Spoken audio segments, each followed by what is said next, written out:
I came home at 3:12 a.m. 12 hours on my feet, 3 patients lost, 1 child saved, and the ghost of another whispering in my ear. All I wanted was sleep. Not warmth, not conversation, just silence. I didn't turn on the lights. I knew the floorboards too well. I moved like a shadow across the hallway, slid the door open just wide enough to slip through.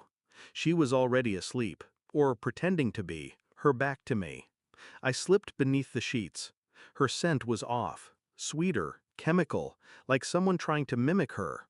I told myself it was detergent, or hospital bleach still clinging to my skin. I closed my eyes. When I woke, sunlight painted the room in violent streaks. She was still beside me. But it wasn't her. The curve of her spine, the tone of her skin, the tattoo that didn't belong. I didn't move. I just stared. And realized this wasn't a mistake. She wasn't home. My wife. She'd told me she'd be staying with her sister for a week. Girls only, she said, laughing. No phones, no guilt. I told her to go. I meant it. But she never said anything about someone staying in our bed. The woman beside me stirred, mumbled something, slipped on a hoodie, and left the room like it was hers. I waited. 10 minutes later, I heard the front door shut. I got up, and what I found in the bathroom made my fingers go cold. Lipstick. Not my wife's shade. Razor. Still damp. A bra hanging behind the door, but not hers. I checked the closet. Half empty. Not just missing, relocated. Drawers rearranged. Her side of the sink scrubbed clean. And that's when I knew. This wasn't one mistake. This was a rotation, a cycle. And I was the constant variable left in the dark. I didn't confront her, not yet. Instead, I watched, documented, logged patterns. She came home 3 days later, smiling, radiant, kissing me like she didn't have ghosts on her breath. She smelled like sandalwood, but the sheets had smelled like vanilla. Every night after that, I played along, lovingly, patiently. I started collecting 2 wine glasses when I hadn't been home, receipts from stores across town, an Uber drop-off at 3 a.m. while she claimed to be asleep. I cloned her phone, quietly, no alerts. She'd laugh in the living room while I sat in the kitchen, staring at a message from D. You're everything he's not. The bitterness tasted like battery acid in my mouth.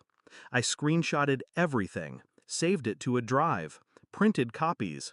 Each detail was a stitch in the wound she didn't know she was sewing. And every night I laid beside her, still, silent, her deception thick between us like fog. The messages grew bolder. He still hasn't figured it out? He's always working. Let him be useful in his own way. And then, a photo. Them, in our bed. Her laughing, him shirtless. His arm resting on my pillow. I stared at that image for an hour. Then I printed it. I waited for Friday, date night, her idea. She wore red. I handed her a small black envelope across the table. No words, just motion. She opened it mid-laugh. Silence. Then a sharp inhale. She didn't cry, didn't scream. She just folded it neatly, placed it back inside, and looked up at me with something close to fear. I didn't blink. I took another sip of my drink.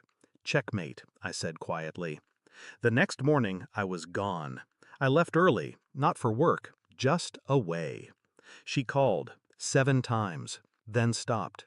She came home to emptiness.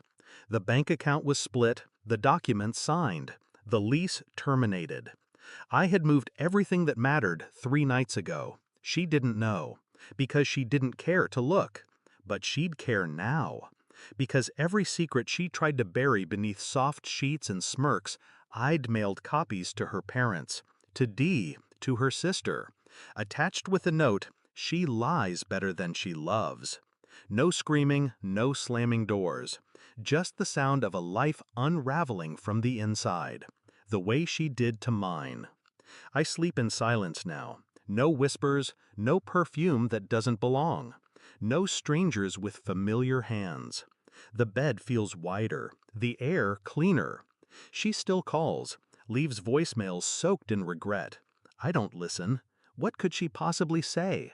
She gambled on my apathy, but I had something she never counted on: patience. She made her bed in lies, so I let her sleep in them, alone.